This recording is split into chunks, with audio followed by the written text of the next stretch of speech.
Të nderuar teleshikues, mirëmbrëma. Ju flas nga studio TV Klan, ku sot kam ngritur një ftuar krejt i veçantë, një nga personalitetet më të njohur të botës politike sot, sekretari i përgjithshëm i Frankofonisë, ish sekretari i përgjithshëm i Organizatës Kombeve të Bashkuara, zoti Boutros Ghali. Një personalitet mjaft i madh, siç e thash, i lindur në Egypt nga një nga familjet më të mëdha egjiptiane, i cili ka bërë një tur të mjaft të rëndësishëm të politikës botërore. Monsieur le secrétaire général, bienvenue à TV Clan, cette télévision privée, de votre télévision.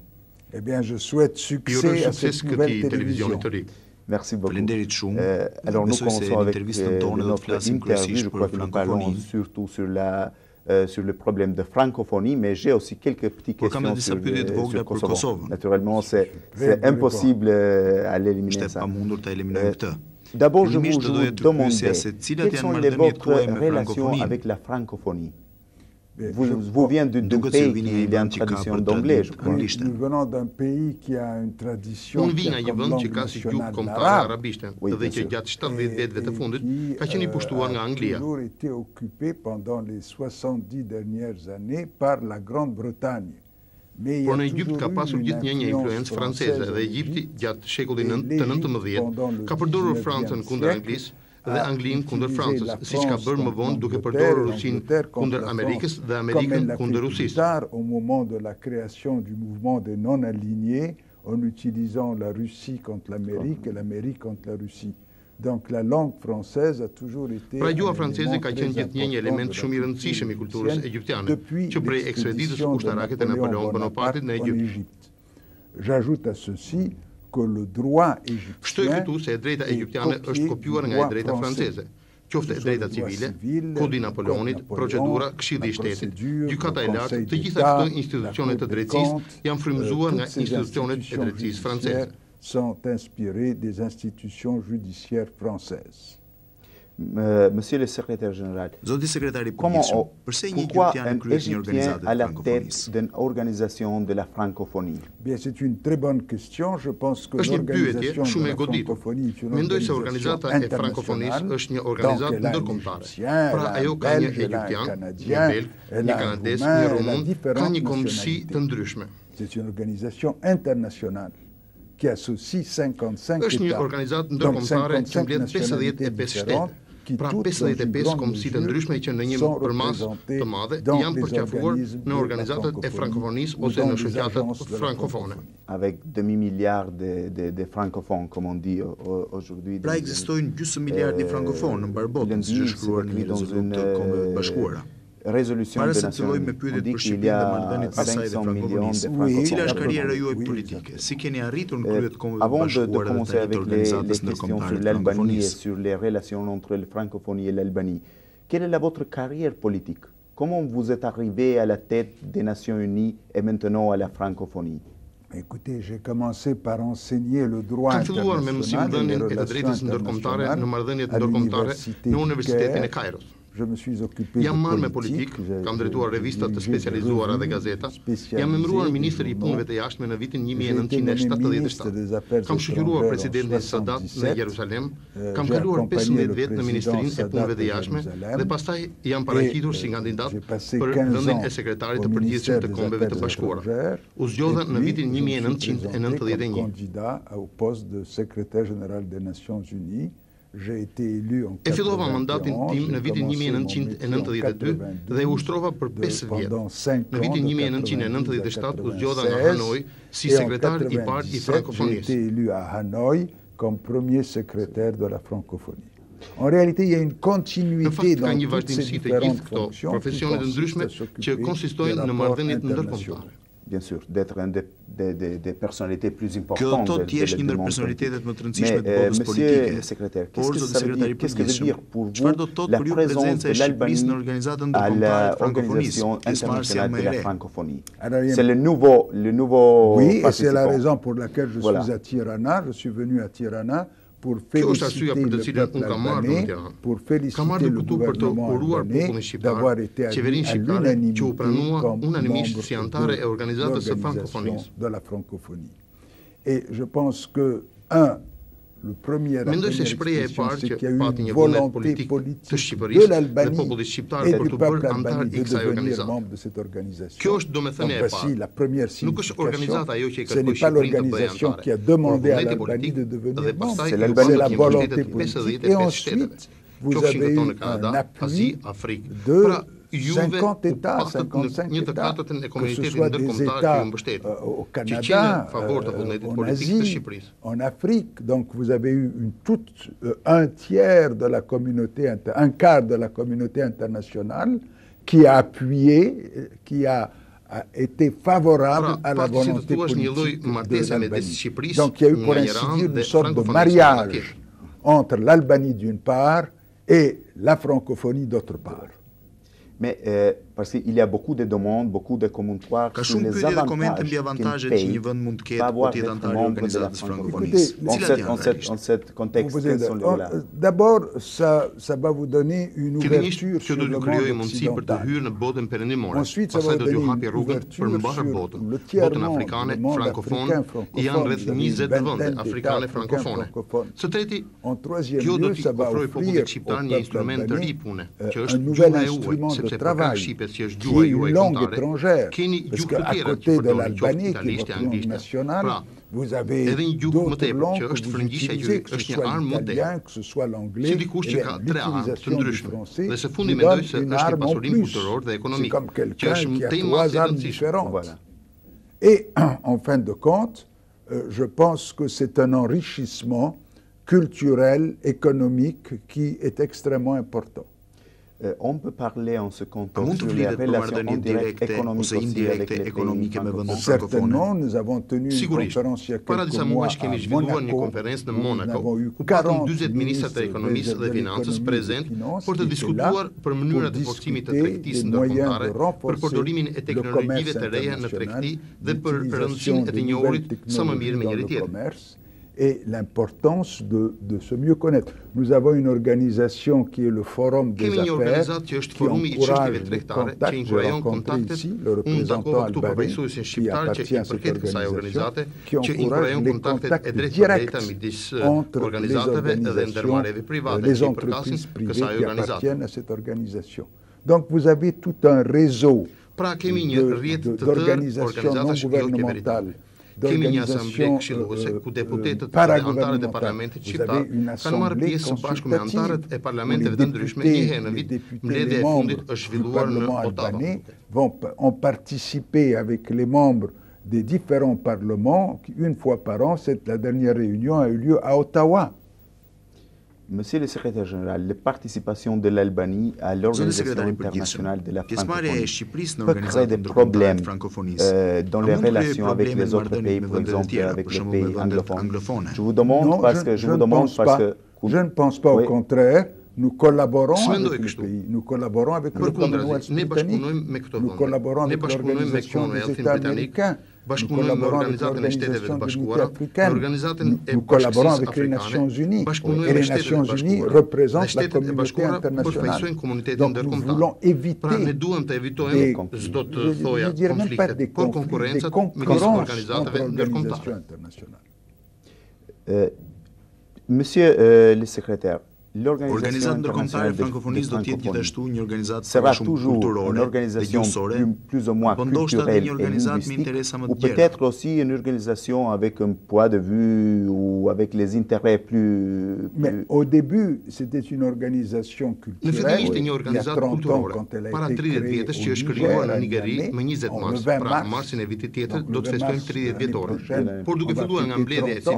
Mais à partir de sommet, il y a un sommet chaque 2 ans au niveau des chefs d'État. Le sommet qui s'est réuni à Cotonou, la capitale du Bénin, on a décidé de donner une dimension politique et économique et cette décision a été prise définitivement au sommet qui a eu lieu à Hanoï, la capitale du Vietnam. Donc aujourd'hui, la francophonie, en plus de la coopération culturelle, de la coopération universitaire, de la coopération dans le domaine de la formation, cherche à avoir une coopération politique et une coopération économique.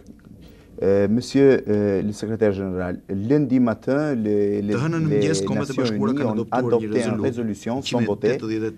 188 États membres ont adopté la résolution pour les relations les plus renforcer les relations entre les Nations Unies et la francophonie. Cette résolution, on peut ouvrir une nouvelle étape dans la francophonie, dans les objectifs de la francophonie. Une résolution similaire a été adoptée l'année dernière. Et je pense que ceci est la preuve d'un désir de collaboration entre l'Organisation de la francophonie et l'Organisation des Nations Unies. Mais on peut trouver un doublage des Nations Unies dans cette rôle de francophonie. Non, parce que c'est comme la décentralisation. Le gouvernement central se trouve aux Nations Unies, mais il peut décentraliser. Vous avez votre gouvernement central qui est à Tirana et vous pouvez donner un pouvoir décentralisé aux différentes provinces de l'Albanie. Quand vous avez dirigé les Nations Unies, il y a eu beaucoup de problèmes très évidents sur le Balkan. C'était la guerre de l'ex-Yougoslavie, le conflit au Bosnie et les autres. Vous trouvez maintenant une responsabilité personnelle dans ce domaine, dans le renforcement de Milosevic et dans les guerres en ex-Yougoslavie. Mais écoutez, j'ai une responsabilité personnelle dans la mesure où le rôle du secrétaire général est d'exécuter les résolutions qui ont été adoptées par le Conseil de sécurité ou par l'Assemblée générale. Donc, si je n'exécute pas bien ces résolutions, je suis responsable. Et deux, il y a un autre rôle du secrétaire général, c'est à lui de sensibiliser, d'alerter le Conseil de sécurité ou l'Assemblée générale sur une situation qui risque de s'aggraver. C'est une sorte d'action préventive. Et si je n'arrive pas à prévenir le Conseil de sécurité, à alerter le Conseil de sécurité, il y a une certaine responsabilité. Je n'ai pas réussi. Alors j'ai essayé, par exemple, d'alerter le Conseil de sécurité, de le prévenir sur ce qui se passe au Rwanda. Je ne suis pas arrivé à le convaincre. Et donc, j'ai une certaine responsabilité, puisque je ne suis pas arrivé à le convaincre. Oui. Vous êtes très ouvert dans cette commentaire, mais le problème, c'est comme ancien secrétaire général des Nations Unies, vous pensez que les structures des Nations Unies ne sont pas plus dans le niveau de réagir rapidement sur les conflits. Je suis d'accord avec vous. Vous pensez qu'il y a il faut une réforme. Il faut une réforme des Nations Unies. Pour que les Nations Unies puissent répondre, un, à l'après-guerre une situation nouvelle, deux, à la révolution technologique qui est encore quelque chose de nouveau, trois, au phénomène de mondialisation. Donc vous avez trois phénomènes nouveaux qui nécessitent une transformation des Nations Unies pour pouvoir s'adapter à ces trois phénomènes nouveaux. Mais après la guerre de Kosovo, qui était une nouvelle situation mondiale, on peut dire que l'OTAN a trouvé un rôle privilégié dans le monde respecté à les Nations Unies. A pris le rôle des Nations Unies et... Là, j'ai un point de vue peut-être personnel. Je pense que c'est extrêmement dangereux.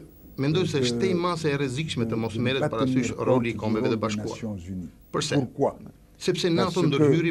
L'OTAN por mendoni sikur të kishin një problem analog në Azi ose në Amerikën Latine ose në Afrikë. Aty NATO nuk ekziston.